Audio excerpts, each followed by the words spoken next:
ይህ በጣም ያስደነግጣል። የ13 ዓመቷ ታዳጊ ደብዳቤ ጽፋ ራሷን አጥፍታለች። መልኳም ደግሞ አጋጣሚ ልጄን የሚመስለው ነገር አለና ለሊት 9 ሰዓት ተኩል ለውላ በረግግ ነበር። በብዙ መልኩ የሚሸማቀቁ ልጆች ልንሰማቸው ያልቻልን ልጆች አሉ። አባቷ የማያውቀውና በድብቅ ስትታገለው የቆየችው ጉዳይ እንደነበረ ነው ይላል መረጃው ላይ። መተቃቀፍና አብሮ ማዕድ ላይ መቀመጥ ብቻ ምን አለመሆኑን ያሳያል ማለት ነው። ፍቅርን ሰጥቶ መቀበልን አያሳይም። ኮሚኒኬሽን እኮ እያጣናቸው ነው፣ እየራቁ ነው። ከእድሜ ኩዮቻቸው ጋር እየተጫወቱ አይደለም። ልጆቻችን እኛ በጋራ ወሬ ስናወራ ልጆች ከኛ እንዲርቁ ዘንድ ምንድነው የምንሰጣቸው? ስልክ ነው የምንሰጣቸው፣ ታብሌት ነው የምንሰጣቸው። ለልጅ የ10 ሺህ ብርና የ20 ሺህ ብር ጫማ እየገዛሁለት ነገ ኢትዮጵያ ውስጥ እሱ በ20 ሺህ ብር ደሞዝ ይቀጠራል። ህጉ ባን ማድረግ አለበት። 16 ዓመት እስኪሞላቸው አትሊስት ወይም 14ም ሊሆን ይችላል ባይ ዲፎልት ማየት እንዳይችሉ ሊያደርግ የሚችል አሰራር ሊኖር ይገባል።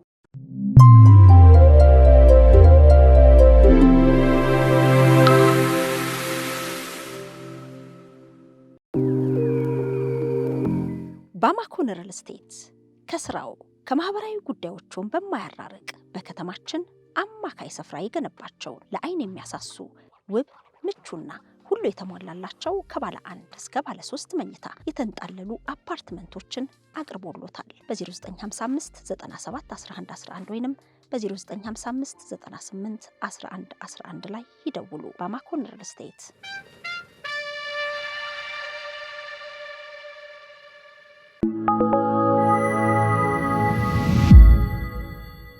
ተስፋ መቁረጥ፣ ነገን አለማለም፣ ራስን ማጥፋት አሁን ላይ በተለያየ አጋጣሚ እየሰማን ነው። በተለይ ደግሞ ከ18 ዓመት በታች የሆኑ ህፃናት ራሳቸውን አጠፉ ሲባል እንደ ወላጅም እንዲሁም ደግሞ እንደ አንድ ሰውም እጅግ የሚያሳዝንና የሚያስደነግጥም ነው። ገና ህይወትን ሳያውቁት እንዴት ራሳቸውን ለማጥፋት ቻሉ የሚለው የብዙዎች ጥያቄ ነው። ከሰሞኑ ቢቢሲ ይዞት የወጣው መረጃ የ13 ዓመቷ ታዳጊ የተመለከተ ነው። ይህ በጣም ያስደነግጣል። ደስተኛ ነበረች፣ እጅግ ሳቂታ ተግባቢ የነበረች፣ በራሷ ላይ የምታሳየው ባህሪያት ለሌሎች ግልጽ ያልሆነ ደብዳቤ ጽፋ ግን አባቷንም ተሰናብታ እኔ ወደ ተሻለው ቦታ ነው የሄድኩት፣ አንተ ሁሉንም ነገር አድርገህልኛል የሚል ደብዳቤ ጽፋ ለእህቶቿ ለጓደኞቿም እንደዚሁ ደብዳቤ ጽፋ ራሷን አጥፍታለች። ይሄ በጣም የሚያስደነግጥ ነው። አባቷ በሷ ምክንያት አንድ ሰው እንኳን ማዳን ከቻልኩ ታሪኳን ተናግሬ ሌላ ሰው ከተረፈ ሲል ቢቢሲ ላይ ታሪኳን አጋርቷል። እኛ በዛሬ መሰናዶ እንደ ወላጅ በተለይ የማህበራዊ ሚዲያን ተጽዕኖ የአቻ ግፊትን በማንሳት ለልጆቻችን ምን አይነት ጥበቃ ማድረግ አለብን በሚል ልንወያይ ወደናል። አሁን ላይ እንደምትመለከቱት የተለያዩ ማህበራዊ ሚዲያዎች ለልጆች ገደብ ስለሌለ ህፃናትንም እንመለከታለን፣ እንዲሁም ደግሞ በእድሜ ገፉ አዛውንትንም እንደዚሁ እንመለከታለን። ምንም አይነት የእድሜ ገደብ የለበትም። ለልጆች ስነ ልቦና ምን ያህል ጥንቃቄ ይደረጋል፣ መንግስትስ በዚህ ላይ ምን ያህል ትኩረት ይሰጣል የሚለው በቀጣይ የምናየው ይሆናል። እኛ ዛሬ ከአያሌው ቢታኔ ጋር ጠበቃና የህግ አማካሪ ከሆነው ጋር ማለት ነው እንደ ወላጅ ቆይታ ልናደርግ ነው። እናንተም ሀሳባችሁን ቢሆን የምትሉትን ነገር አስተያየት መስጫው ላይ አኖሩልን። በያላችሁበት አብራችሁን ሆኖ የፊዮሬላ ታሪክ በጣም ረብሾ እንቅልፍ አጥተህ ነበር። አሁንም ይሄንን ሳወራ ሜቢ ስሜታዊ ልሆን እችላለሁ። በተለይ በሷ እድሜ ክልል ውስጥ ያሉ ልጆች አባት ስትሆኚ ወይም እናት ስትሆኚ ሊሰማሽ የሚችለው ህመም ቀላል አይደለም እና ወደ ራስም እንድትመለከች ያደርጋል እና አባቷን በጣም ነው የማመሰግነው በዚህ አጋጣሚ። ምክንያቱም የማናውቀውን ልናውቅ የሚገባውን ግን ቀላል ነገር መስሎን ትኩረት ያልሰጠነባቸውን ጉዳዮች ቆም ብለን እንድንመለከት አድርገናልና በዚህ አጋጣሚ አባቷ ጋር በጋራ ልንሰራ የምንችልባቸው ብዙ ነገሮች ሊኖሩ ስለሚችሉ በደስታ ላገለግለው ፈቃደኛ ነኝ ማለት ነውና ፊዮሪላ ከስሟም አንፃር መልኳም ደግሞ አጋጣሚ ልጄን የሚመስለው ነገር አለና ያ ትንሽ በጣም ከባድ ስለሆነ ማታ አዳር ማደር አልቻልኩም። ሌሊት 9 ሰዓት ተኩል ለውላ በረግግ ነበረ። ምክንያቱም ሳይነግሩን አንድ 13 ዓመት ህፃን ልጅ በዚህ ልክ ራስ ላይ እርምጃ መውሰድ ማለት መሲል በጣም ከባድ ነው የሚያመው። አዎ ይሄ አሁን አባቷም እንደገለጸው እንግዲህ መረጃውም ላይ እንደወጣው ደስተኛ ነበር የምትመስለው። ምንም አይነት ነገር አላስተዋሉ አላዩ። ግን ደግሞ የሰውነት ክብደት መጨመርና በቃ እኔ አስጠላለሁ ራሴን አልወድም አይነት ስሜት የእድሜ ኩዮቿ በሰውነቷ ውፍረት ይሏት የነበረው ነገር ቲክቶክ ላይም እንዲሁ ትል የነበረው ነገር ለዚህ አድርሷታል የሚለው ነውና የማህበራዊ ሚዲያ አጠቃቀም፣ የስልክ አጠቃቀም የተለያዩ ለልጆች የሚሆኑ ፊልሞች ይኖራሉ፣ መዝናኛዎች ይኖራሉ። ግን ገደብ አልባ ሆነው በጣም ሱሰኛ እየሆኑ ነው ልጆች ረጅም ሰዓት በመጠቀምና እሱንም አንስተን እንዴት እንታደግ? ይሄ ምክንያቱም የቤተሰቦቿ ብቻ ሀዘን አይሆንም። እነሱም ይሄን መረጃ ይዘው ሲወጡ ሌላውን ባተርፍ ሌላውን ባድን ሀዘን ከቀለለ እሷን መመለስ አይችሉም። እንደው የጥብቅና ካባውን ቁጭና አድርገውና የአባትነቱን የኃላፊነቱን እናንሳ ብዬ ነው። ምንድናቸው what was the very cause ለዚህ ልጅ ህይወቷን ለማጥፋት ብለን ስንመለከት አባት ከጻፈው ከቢቢሲ ሪፖርት ላይ ስንመለከት ሁለት ጉዳዮች ናቸው። አንደኛው ውፍረት ነው፣ ሁለተኛ ቡሊንግ ነው። ቡሊንግ በተማሪ በጓደኛ በአቻ ግፊት ማለት ነው። አቻ የሚያደርገው ጫና ማለት ነው። በጣም አስቀያሚ የሆኑ ነገሮች ያም ከአቻ ግፊትና ጫና ማሸማቀቅ የምንለው ነው የምንይዘው። ከዚያ ማሸማቀቅ ውጪ ደግሞ ኤክስተርናላይዝ መደረጉ ወደ ሶስተኛ አካል ላይ ጭምር ሄዶ ሶስተኛ ወገንም ጭምር ስለሷ ሰውነት መወፈር መሳለቂያ እንዲሆኑ መሳሳቅ እንዲችሉ ማድረግ የልጅቷ የህይወት መጥፋት ምክንያት ሆኗል ማለት ነው። ይሄ ፕሮቮካቲቭ አክት የምንላቸው ነገሮች ናቸውና ምንድን ያነሳሳት እቺ ልጅ መንስኤ ስንል እነዚህ እንመለከታልና ስለዚህ እዚህ ላይ እንግዲህ ወላጅና ልጅ ያለን ቀረቤታም እዚህ ላይ ይታያል። ፍቅር እንሰጣለን፣ እንዋደዳለን። አብሮ ሲመጡ መተቃቀፍና አብሮ ማዕድ ላይ መቀመጥ ብቻ ምን አለመሆኑን ያሳያል ማለት ነው። ፍቅርን ሰጥቶ መቀበልን አያሳይም። በነገራችን ላይ መረጃው ላይ እንደወጣም ከአባቷ ጋር በጣም ቅርብ እንደሆነች፣ በጣም ተግባቢ፣ ብልህ፣ አስተዋይ እንደሆነች ልደቷን ለማክበር 7 ሳምንት ሲቀራት ነው እንግዲህ ልደቷንም ለማክበር አሜሪካ ተመርጦ ትኬት ሁሉ ተቆርጧል። እዛ ሄዳ ለማክበር ያ ማለት በደንብ በልጆች ፍላጎትም ከቤተሰብ ጋርም ያለውን ነገር ምን ያህል ጥብቅ እንደነበረ ወይም ጥሩ ግንኙነት እንደነበራቸውም ይገልጻሉና ከልጆቹ ጋር በተደጋጋሚ አብሬ ጊዜ አሳልፍ ያለው ይላል። ግን ከምታሳየው ባለፈ በውስጧ በድብቅነት ውስጧ እየታገለች ያለችውን ነገር አባቷ የተረዳው ከሞተች በኋላ ነው። ከሞተች በኋላ የተረዳሁት ነገር ብሎ ነው። አዎ መሲ ምንድነው? ለዛ ነው እኮ ማለት ከልጆቻችን ጋር ምን ያህል በቅርበት ልጆቻችን ምን ያህል እናውቃቸዋለን፣ ጓደኞቻቸው እነማን ናቸው። አሁን እኛ ቤት ውስጥ ያለውን ነው የምናውቀው። እኔ ራሴን እያየው ስለሆነ ነው በዚህ ልጅ አባት እግር ውስጥ ራሴን እያየው ነው። ከዚህ ታሪክ አንፃር ራሴን ማየትና መመዘን ስላለብኝ ነው። ልጆቼ ጓደኞቻቸው እነማን ናቸው? ከማን ጋር ነው የሚውሉት? አዋዋላቸው ምን ይመስላል? ከእኔ ጋር ያላቸው አዋዋል ፍቅር ሊሆን ይችላል። እኔ ጋር ያ ውጭ ያለው ጫናቸው እኔ ጋር በመሳሳቅ ሊሸፍኑት ይችላሉ። ነገር ግን ውጭ ያለውን ጫና በተመለከተ ግን አላቅም ማለት ነው። ምን ያህሎቻችን ነን? እኔ መጀመሪያ ኬጂ ሌቭል ላይ በነበሩ ልጆችን በየወሩም እየሄድኩኝ ከመምህራን ጋር አወራ ነበር። አሁን ግን ካለብኝ የስራ ጫና አንፃር ግን መሄድ አልቻልኩም። አይደለም በወር አንድ ጊዜ ቀርቶ በአመት አንድ ጊዜ 2 ጊዜ ራሱ ይሄዳለው የሚለውን ሳይሆን ክፍተት ነው። ስለዚህ ከመምህራኖቻቸው ጋር ጓደኞቻቸው እነማን ናቸው፣ ምን አይነት ባህሪ ያላቸው፣ ምንድነው በጎ ተጽዕኗቸው፣ ምንድነው አሉታዊ ነገራቸው የሚለውን እንድናይ ዘንድ ነው ይሄ ነገር ምን ይሰጣል እድል የሰጠን መስዬ እድል ቡሊንግ ማሸማቀቅ አንቺ ባለሽ ነገር ላይ ማሸማቀቅ ማሳፈር የሚሉ ነገሮች በትምህርት ቤቶቻችን በጣም ሲሪየስ ናቸውና አሁን እንደውም እኛ ሀገር ላይ ባህል እየሆነ መጥቷል። በተለይ የግል ትምህርት ቤቶች ላይ በጣም በኮድ ኦፍ ኮንዳክት በዲሲፕሊን ላይ ሲሪየስ የሆነ መመሪያ ሊወጣለት የሚገባ ነገር ነው። ቡሊንግ በድህነቱ፣ በጫማው፣ ባለባበሱ፣ በፀጉሩ፣ በአይኖቹ፣ በጆሮዎቹ፣ በሰውነቱ አካል በሙሉ ማሸማቀቅ የሚባል በስንፍናው በጉብዝና እንኳን ያሸማቀቃሉ። ጎበዝ የሆነውን ልጅ አንድ ኤክስ ስላገኘ እንዴት አድርገው እንደሚያሸማቅቁትና ቡሊ እንደሚያደርጉት ስለማቀም ነው በተወሰነ መልኩና ስለዚህ እዚህ ላይ በተለይ ልጆቻችን ላይ ተማሪዎቻችን ላይ ትምህርት ቤቶች በጣም ብዙ ልንሰራ የሚገባን ነገር አለ። ባማኮን ሪል ስቴት ከስራው ከማህበራዊ ጉዳዮችን በማያራርቅ በከተማችን አማካይ ስፍራ የገነባቸውን ለአይን የሚያሳሱ ውብ ምቹና ሁሉ የተሟላላቸው ከባለ 1 እስከ ባለ 3 መኝታ የተንጣለሉ አፓርትመንቶችን አቅርቦሎታል። በ0955 97 11 11 ወይንም በ0955 98 11 11 ላይ ይደውሉ። ባማኮን ሪል ስቴት።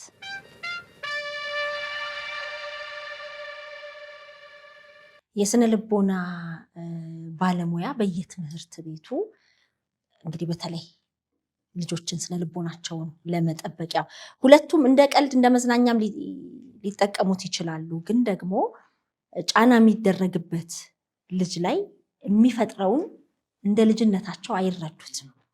ይሄ እንግዲህ ምናልባት ትምህርት ቤቶች ምን ያህል በቂ የሆነ የስነ ልቦና ባለሙያዎች በትምህርት ካሪኩለም ውስጥ ገብቶ ልጆችን በደንብ ግንዛቤ ይሰጣሉ ያበቃሉ የሚለውን ጥናት ይፈልጋል ራሱን የቻለ። ግን በዚህ በ13 ዓመቷ ታዳጊ ታሪክ ላይ አባቷ የሚያነሳው ነገር ይሄንን ነው። እየቀለድኩ ነው በሚልም እንዴት ነገሩን ታደባብሰውና ቤተሰቦቿ እንዳይረዱት እንዳያውቁት ታደርግ እንደነበረ አባቷ የማያውቀውና ህይወቷ ካለፈ በኋላ የተረዳው ነገር ቢኖር ፊዮሬላ በድብቅ ስትታገለው የቆየችው ጉዳይ እንደነበረ ነው ይላል መረጃው ላይ። ከመሞቷ በፊት ባሉት ወራት ክብደቷ ጨመረ።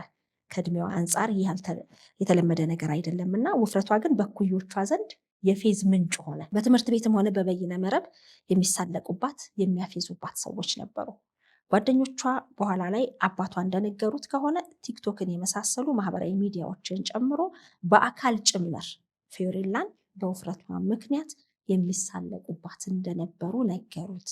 ይህንን ካለፈ በኋላ ነበር የሰማው እና ይሄ ነገር ነው እንግዲህ እየዋለ እያደር በራስ መተማመኗን የሸረሸረው። ክብደት ጨመርኩ፣ ራሴን አልወድም ብላችኋለች።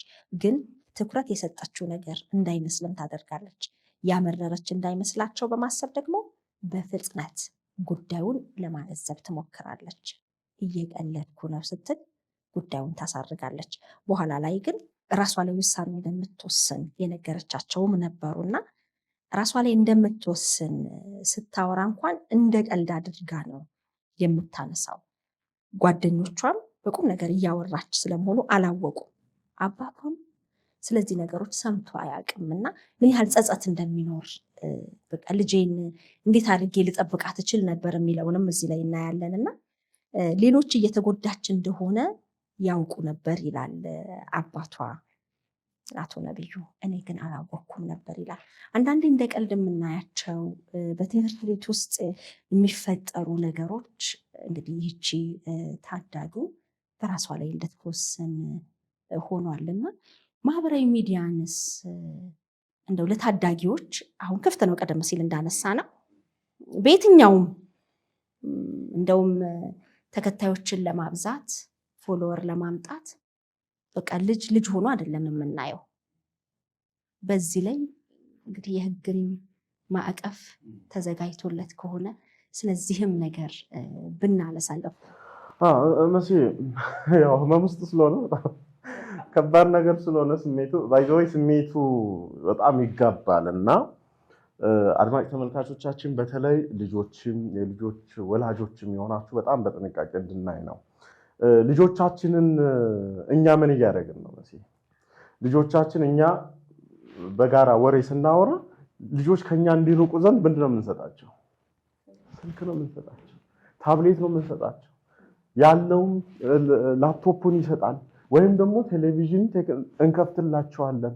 ስለዚህ ሙሉ ታይማቸው ስክሪን ታይም ነው የሚሆነው ማለት ነው። ልጆቻችን ከስክሪን ያልተላቀቀ ህይወት ነው። ምግብ ለማብላት ገና የተወለዱ ልጆቻችን ከ1 ዓመት ጀምሮ ምግብ ለማብላት ወይም ጡጦ ለማጥባት ምንድነው የምንሰጣቸው? ስልክ ወይም ደግሞ ስክሪን ነው የምንከፍትላቸው። እነዚህ ልጆች አዲክትድ እየሆኑ ነው። ስለዚህ በልጅነታቸው ልጆቻችን ሙስና እያስለመድናቸው ነው። ምክንያቱም ይሄንን ስትሰጠኝ ነው እኔ ለአንተ ምግብ የምቀበልህ እያለኝ ነው ልጄ። ስለዚህ ምን እያደረግን ነው ማለት ነው? አይ ይሄ ካልተሟላልኝ ይሄን አላደርግልህም እያልነው እያላመርን ነው ልጆቻችን። እያየን እያጣናቸው ነው ልጆች። እስቲ ስልክ አስለምደን ስልክ እንከልክላቸው ልጆቻችን። ፈጽሞ የማናቃቸው ልጆች ነው እየሆኑብን ያሉ ልጆቻችን። ስለዚህ ስክሪን ታይም እኔ እንግዲህ የስነ ልቦና ባለሙያ አይደለሁም፣ እንደ ወላጅ ነው የማወራው። ይሄን ጉዳይ በተመለከተ ከባለሙያዎች ጋር ወደፊት ሰፊ ጊዜ ወስደን መመካከር፣ መፍትሄ ሐሳብ ማቅረብ ግዴታ ነው ያለብን እንደ ወላጅ፣ እንደ ባለሙያ ሳይሆን እኔ እንደ ወላጅ ይሄን ነገር በተመለከተ መሲ በጣም ጥልቅ የሆነ ጥናት አድርገን እያንዳንዳችን ቤታችን ውስጥ ነው። ይሄ የእያንዳንዳችን የቤታችን የጓዳ ታሪክ ነው። ፊዮሬላ እኛ ቤት አለች። ፊዮሬላ በየቤታችን አለች ወዳጆች። ፊዮሬላን የመሰሉ ልጆች በየቤታችን አሉ። ይህ ስሜታቸውን መግለጥ ያልቻሉ ልንሰማቸው ያልቻልናቸው በብዙ መልኩ የሚሸማቀቁ ልጆች ልንሰማቸው ያልቻልን ልጆች አሉ በየቤታችን ፊዮሬላ አለች። ያችን ፊዮሬላ ግን አሁን ያጣናትን ፊዮሬላ በቤታችን እንዳናጣ ግን ጥንቃቄ ማድረግ መቻል አለብን። ስለዚህ አሁን በአንድ ጊዜ ያስለመድነውን ስክሪን ታይም እናስቆም ብንል ደግሞ ልናጣም ስለምንችል፣ ስለዚህ ከስነ ልቦና አንፃር በጣም ጥልቅ የሆነ ነገር ሊደረግ ይገባል። ወደ ህጉ ስንመጣ ህጉ ባን ማድረግ አለበት። 16 ዓመት እስኪሞላቸው አትሊስት ወይም 14ም ሊሆን ይችላል። እስከ 14 ዓመት ድረስ ማናቸውም ማህበራዊ ሚዲያ ላይ ከሳይንስ ከአካዳሚያ ጉዳይ እና ደግሞ እንዲሁ ለእውቀትና መንፈሳዊ ከሆኑ ጉዳዮች ለስነ ምግባር ከሚሆኑ ጉዳዮች ውጪ ከ16 ዓመት ወይም ከ14 ዓመት በታች የሆኑ ልጆች ባይ ዲፎልት ማየት እንዳይችሉ ሊያደርግ የሚችል አሰራር ሊኖር ይገባል።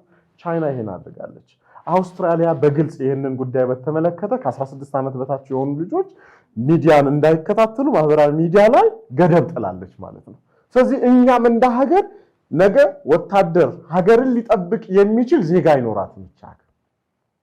ሙሉ ጊዜውን በቴክኖሎጂ ላይ ምን ያደረገ የሚውል ልጅ ነው የምንፈጥረው።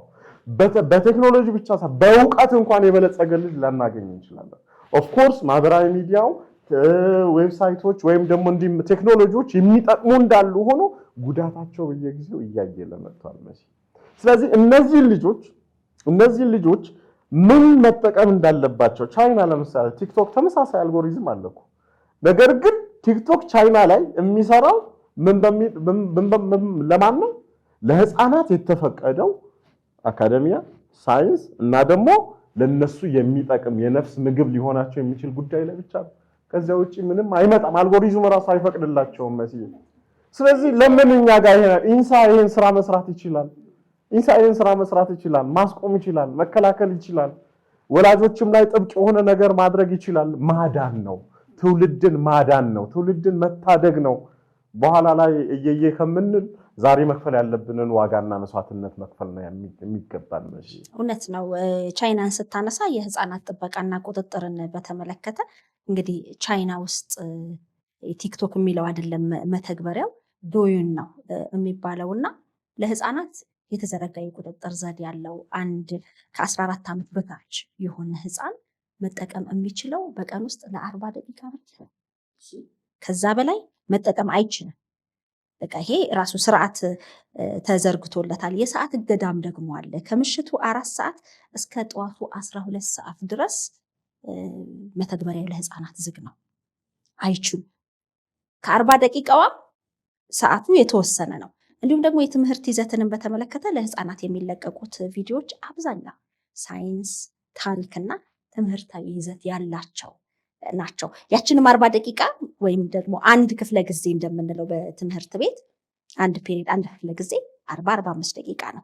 እንደ አንድ ክፍለ ጊዜ እንደመጠቀም አድርገህም ልትወስደው ትችላለህና እንግዲህ የመንግስትም ከፍተኛ ቁጥጥር ወይም ሴንሰርሽፕም አለውና በቻይና የሚለቀቁ ይዘቶች በከፍተኛ ሁኔታ ነው የሚጣሩት። ይሄ ትውልድን ለመታደግ አስችሏል። እዛ የተከለከሉ ነገሮች ግን እኛ ጋር እንደውም በጣም እይታ የሚበዛላቸው አሉታዊ የሆኑ ነገሮች ናቸው። በቃ ከማህበረሰባችን ያፈነገጡ ነገሮች በጣም ብዙ እይታ እንግዲህ ቫይራል እንደሚባለው በጣም ብዙ እይታ የሚያመጡ ናቸው።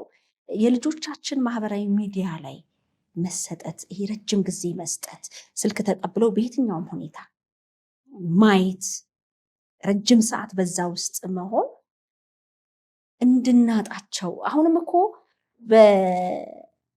በኮሚኒኬሽን እኮ እያጣናቸው ነው፣ እየራቁ ነው። ከእድሜ ኩዮቻቸው ጋር እየተጫወቱ አይደለም። ሁሉም ጥግ ይዘው ከቤት መውጣት አይፈልጉም። ለምን? ቤት ውስጥ በቂ አክሰስ አላቸው። በቂ ማህበራዊ ሚዲያ ሊጠቀሙ የሚችሉበት የፈለጉትን ጌምም ይሁን ፊልምም ይሁን ምንም ሊያዩበት የሚችሉበት ስላለ ከጓደኞቻቸው ጋር ትምህርት ቤት ከመነጋገር ከማውራት ይልቅ ቤት ከመጡ በኋላ ቻት መደራረግን ነው፣ እዛ ላይ መጻጻፍን ነው እየለመዱ ያሉትና አንድ ልጅ እንኳን ባድን የኔ ታሪክ የልጄ ታሪክ ሌላውን ልጅ መጠበቅ ከቻለ ብለው የወጡት አቶ ነብዩ ጉዳዩን የበለጠ ትኩረት እንድንሰጠው እንደ ወላጅ እንድንመክርበት ምክንያት ሆኗል። ለቤተሰቦቹ በአጠቃላይ መጽናናትን እንመኛለን። መሪር የሆነው ሀዘን ነው፣ ከልብ የማይወጣ እሳት ነው።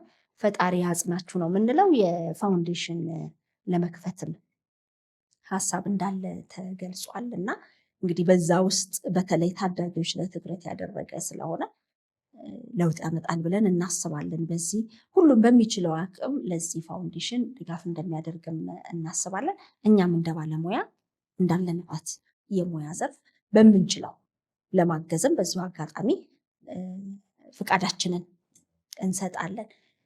ህጉ ጋር ስንመጣ እንግዲህ አሁን ማህበራዊ ሚዲያ ላይም ምን ትላላችሁ የሚል የውይይት ሀሳብ መጥቷል። በተለይ በጉርሻ ፔጅ አማካኝነት ከ16 ዓመት በታች ቲክቶክ እንዲከለከል፣ ማህበራዊ ሚዲያ እንዲከለከል፣ ስርዓት እንዲዘረጋ ምን ትላላችሁ የሚል የተለያዩ ሀሳብ እየመጣ ነው። ከህግም አንጻር እንግዲህ ተመልካቾችን በዚህ ላይ ሀሳብ ቢሰጡበት የጋራ ልጆቻችንን ለመጠበቅ ያግዛል። ልጆች ደስተኛ መሆን እያቃታቸው ነው። አንድ ሰው እንደውም በሆነ ጨዋታ መሀል ምን አነሳ፣ ለልጅ የ10 ሺህ ብርና የ20 ሺህ ብር ጫማ እየገዛሁለት ነገ ኢትዮጵያ ውስጥ እሱ በ20 ሺህ ብር ደግሞ ይቀጠራሉ። ለልጆቻችን የምናደርገው ግዴታችንን እየገለጽን ሊሆን ይችላል፣ ወይ ደግሞ በቃ ልጅ እንደ ልቦት ደልቶት ተመችቶት መኖር አለበት ብለን ሊሆን ይችላል። ግን ደግሞ የነገ ተስፋ እንዲቆርጥ እዚህ ጋር በደንብ ስንንከባከበው ቆይተን ቻሌንጅ ውስጥ ሲገባ ውጣ ውረድ ውስጥ ሲገባ እንዳይቋጣ እያደረግነው እንዳይሆን በሚል ጠንከር ያለ ሀሳብ ሲያነሳ ነበረ። እድሉን ካገኘው ጋብዘዋለሁ ብያለሁና አኗኗራችንንም ለልጆቻችን የምናደርገው ገደብ የለሽ የፈለገቱን ሁሉ ማድረጋችን ነገ በራሳቸው መስመር ለመግባት መንገድ ሲጀምሩ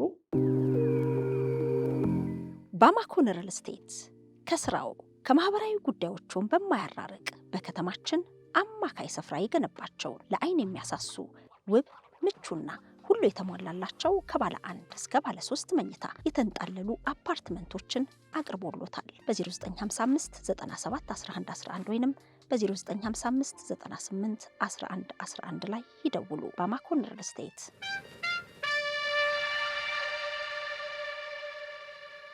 የሚገርምሽ መሰለኝ ይሄንን ስታነሺ ወዴት እንደሄድኩ ታውቂያለሽ?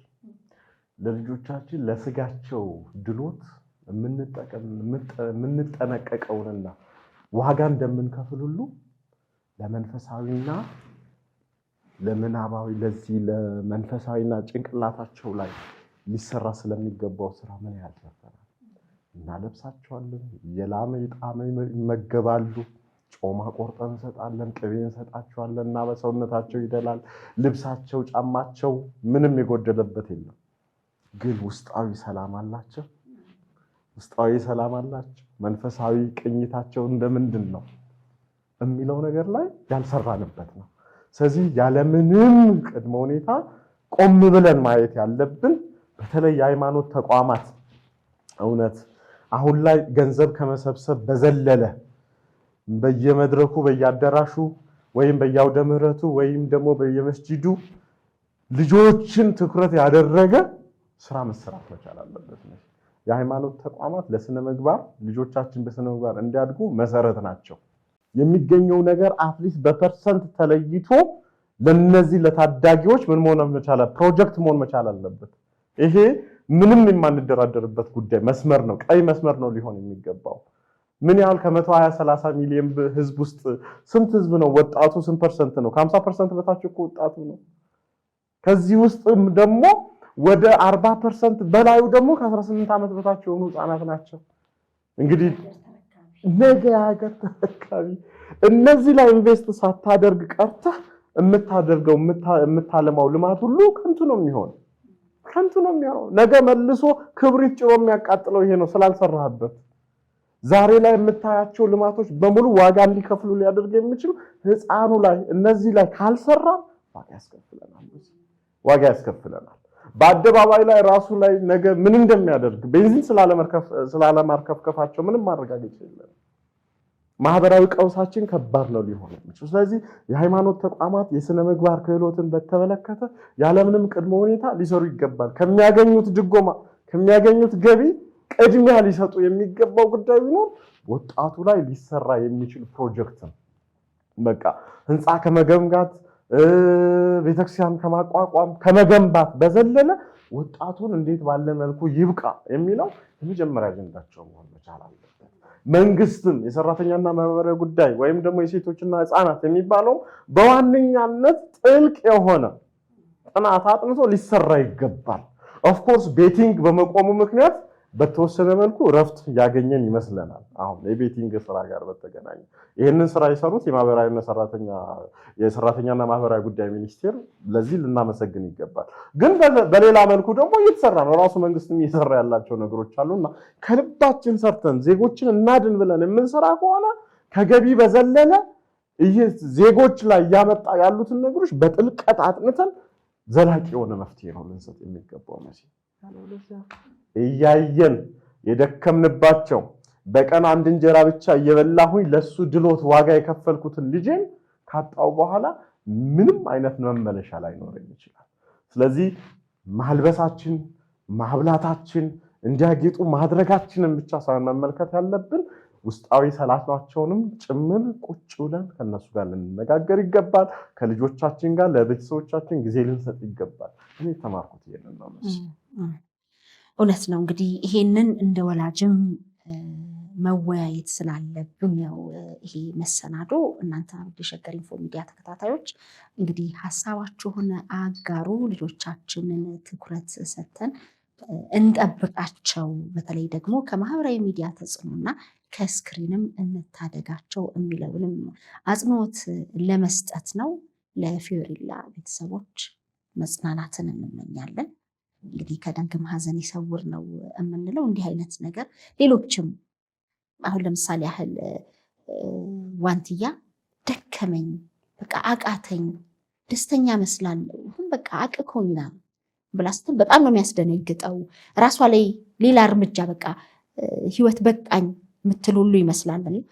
አሁን እግዚአብሔር ይመስገን ደህና ነች፣ በጥሩ ሁኔታ ላይ ነኝ ያለሁት ብላለች። ከዚህ ቀደም ብንሄድ ይሻላል በሚል የምናስታውሰው ነው። በጣም በተለያዩ ጫናዎች እንግዲህ ለዚህ አስገዳጅ የሚሆኑ የተለያዩ ጫናዎች ሊኖሩ ይችላሉ፣ ግን መፍትሄ አይደለም።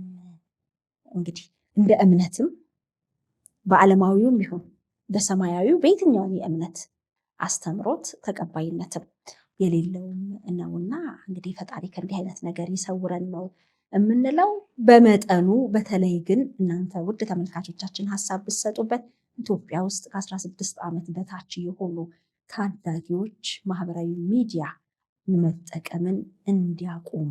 አንዳንዶች ማህበራዊ ሚዲያ ላይ ልጆቻቸውን በጣም እያመጡ ትልቅ የመታወቂያ የገቢ ማግኛ ሌሎችም እየሆኑ ይመጣሉ። ከፍ ካሉ በኋላ እነኛ ልጆች በምን አይነት መንገድ ውስጥ ያልፋሉ የሚለውንም በባለሙያ የታገዘ ቢያንስ በስነ ልቦና ባለሙያ የታገዘ እንዲሆንም መልእክታችንን እናስተላልፋለን። ቢታገድ ይሻላል እንዴት ነው የሚለውን የእናንተንም ሀሳብ አስተያየት መስጫው ላይ ግብአት ሊሆን ይችላል እና አኑሩልን ነው የምለው። አዩ በጣም አመሰግናለሁ። ከተለመደው ወጣ ባለመልኩ ወላጅነት አባትነት እንግዲህ በጣም ነው የሚያስደነግጠው። ፈጣሪ መጽናናትን ይስጥልን። ጋሽ ነብዩ ከዚህ ጋር በተያያዘ እንግዲህ ለፋውንዴሽኑ የሚያስፈልገውን ነገር አብሬዎት አጠገቦ ሆኜ አስፈላጊ የሆነውን ነገር ድጋፍ ለማድረግ እኔም ሸገር ኢንፎም በሚዲያው ዘርፍም ሆነ በህጉ ዘርፍ ላይ ተገቢውን ድጋፍ ልናደርገው በእኛ በኩል ዝግጁ ነን። እግዚአብሔር አምላክ መጽናናቱን ለእርሱና ለመላ ቤተሰቦች ይስጥልን። አመሰግናለሁ። ትክክለኛና ተአማኒ የሆኑ መረጃዎችን ወደ እናንተ ወደ ውድ የሸገር ኢንፎ ሚዲያ ተከታታዮች የምናቀርብበት ቻናላችን ሸገር ኢንፎ ነው። ታዲያ ሸገር ኢንፎን ሰብስክራይብ አድርገዋል? ቤተሰብ ይሁኑን። ለአብሮነታችሁ ከልብ እናመሰግናለን። ላይክ፣ ሼር በማድረግም ለሌሎች ያጋሩ። ሸገር ኢንፎ ሚዲያ